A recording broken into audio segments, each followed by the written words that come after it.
Hey, what is going on YouTube? It is your boy Tropical NHL back at it again for a brand new YouTube video. Today we're back at it again for a brand new tier list. Last time we did a Habs rookie tier list and the video did again pretty well, so here we are with a third part of Habs tier list. By the way, if you guys want more tier lists like this, give me some tier list ideas in the comments below and let's try and get 100 likes on this video, as well as the subscribe button. If you guys could help me out reaching my objective of getting to 5k subscribers before the summer, 21st of June, that's the date. And since 75% of people watching my videos aren't subscribed, I'm sure we can do it. So yeah, today we're going to be doing Habs captain tier list. We've seen a couple of captains over the last couple of years since Max Pacioretty left. Shea Weber came in, and then after that, Nick Suzuki took over. So we're going to be doing a Habs captain tier list of all the captains I've seen in my lifetime. I was born in 2001, so that just makes 5 captain that I've seen, but I have a pretty decent opinion on all of them. So yeah, let's get right into the tier list.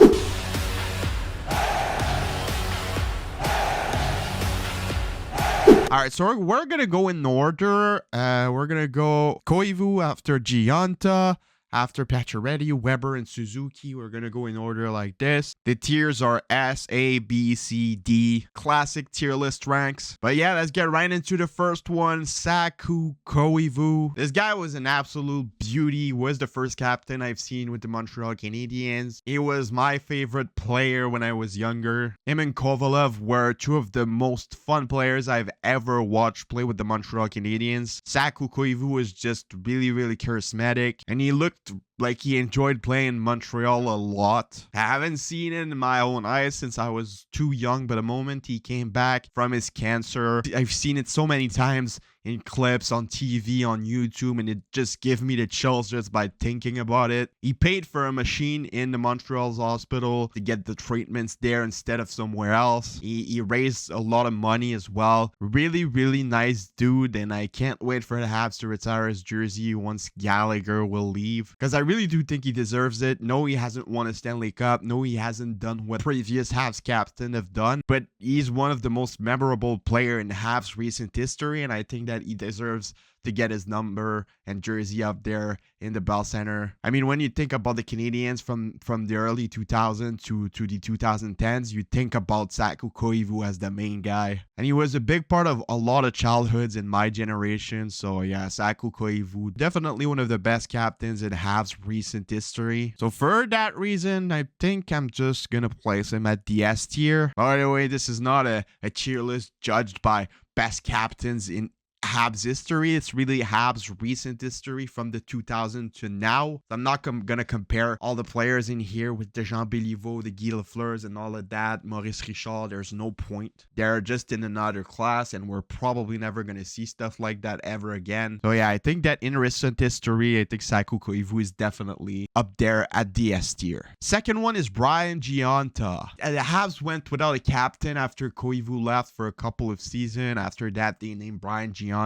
They went deep in the playoffs a couple of times with Gionta. In 2014, the year where Carey Price got injured, he was okay. I didn't really like him that much as a player. He was a bit boring. He's not the first player I think about when I think about the Canadiens at that time, but I'm not saying he was a bad captain. He looked like he got a lot of respect in the locker room. He looked like a fun guy to be around, but he didn't really look like he enjoyed Montreal that much. And I think that's a big part of it. Like, if you're captain of the Montreal Canadiens, you need to enjoy the city at least a little bit. And I don't think that Brian Gionta enjoyed Montreal that much. So for that reason, even though he went deep in the playoffs a lot of times with the Habs, performance-wise, the team probably was at his best from that generation when he was captain of the team, because of the fact that he didn't look that proud to be a Habs and play in Montreal and didn't really seem to like the city that much.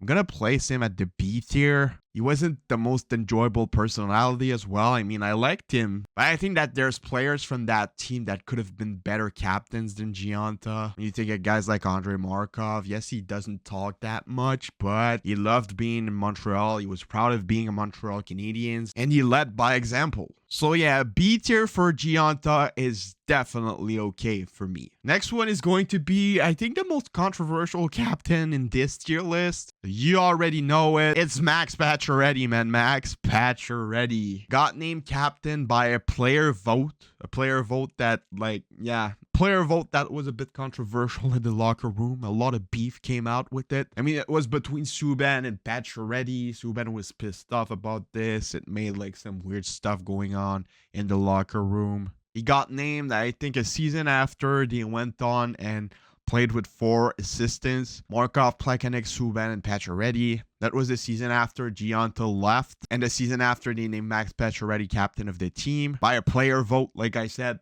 pretty weird. I think that the decision when it comes from captaincy needs to come from the management, because it's just human nature to be jealous when people vote for another player, not you.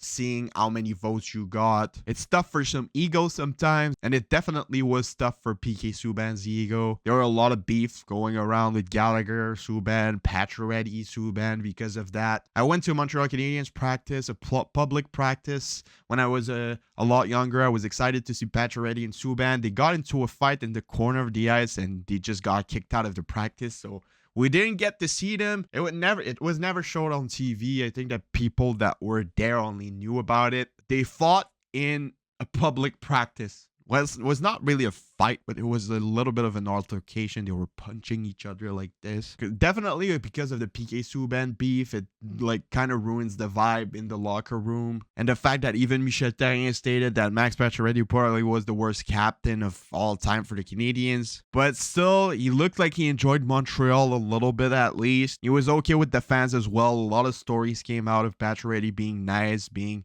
a really, really genuine person back when he was captain of the Montreal Canadiens with fans outside of the rink. And he was performing really well, scoring 30 to 40 goals when he was captain. But yeah, as a captain, I don't think that he was the best person to name, so I'm just gonna place him at the C tier. I think that Gionta did a way better job than him in the locker room, but Pacioretty was way better on the ice and outside the ring. So yeah, I think that C tier is pretty fair for Max Pacioretty. Next one is Shea Weber. I mean, Shea Weber, man. He had Max Pacioretty as a captain before him. It was not that hard to beat. I mean, Pacioretty was a great player, great person, but not the best pick as a captain, like I said. Shea Weber already was a captain without being a captain, even when Pacioretty was still there. He was a captain back at Nashville as well. Great captain, respected in the locker room, always there to defend his teammates. So yeah, definitely Shea Weber as a captain is really top tier of what you can get in the locker room, outside the rink, everywhere. The only issue with Shea Weber is the fact that I don't feel like he was that proud to be Montreal Canadiens. I have the feeling that if he enters the Hall of Fame, it's going to be as a Nashville Predators and not as a Montreal Canadiens. I feel like if he could have the choice to stay in Nashville and not come to Montreal, he would have done it. And last year was the proof. I mean, he was still the captain of the team and he did not come even once at the Bell Center during the season. Well, that's not true. He came when Guy Lafleur died.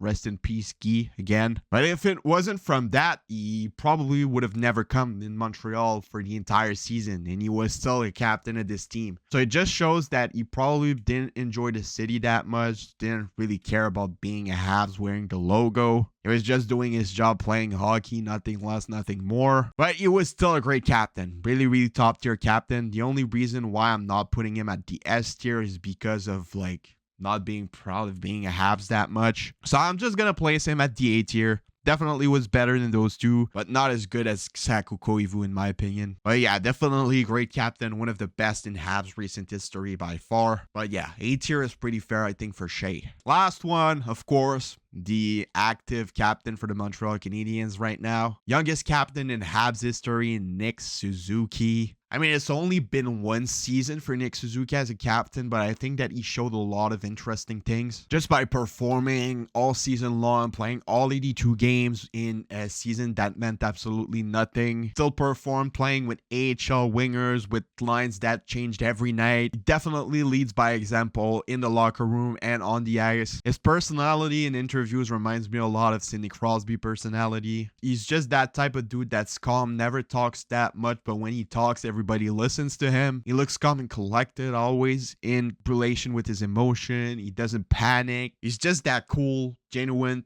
charismatic dude. I think that's the best personality type to be a captain in the National Hockey League. Gionta is like this. Sidney Crosby is like this. And what's impressed me the most about Nick Suzuki is how he knows how important it is for the city to be a Montreal Canadiens. He looks really proud to wear the C on his jersey. He signed long-term here, 8 years. He wants to be a part of the Montreal Canadiens. He's connected with the fans. He's staying again this summer in Montreal. He said it in an interview that he was going to stay in Montreal for the summer, enjoy the city, enjoy the festivals, meet the fans. I think that he's the first captain since probably Saku Koivu that looks that proud to be a Montreal Canadiens, that attached to the city. He's looking like he has the potential to be at the same level of Saku Koivu. But since it's only been one season, I'm going to place him at the A tier in front of Shea Weber just because of his attachment to the city. Like I said, he looks really, really proud to be in Montreal and play for the Canadiens. And I think that they made the right call by naming him captain. Really, really mature for his age. But he definitely has the potential in a couple of years if he continues on that track to be at the same level of Saku Koivu. But right now, I'm going to stay with the A tier. So here it is, my final Habs captain tier list in recent history. Let me know what you guys think about this in the comments below. Subscribe if you haven't already.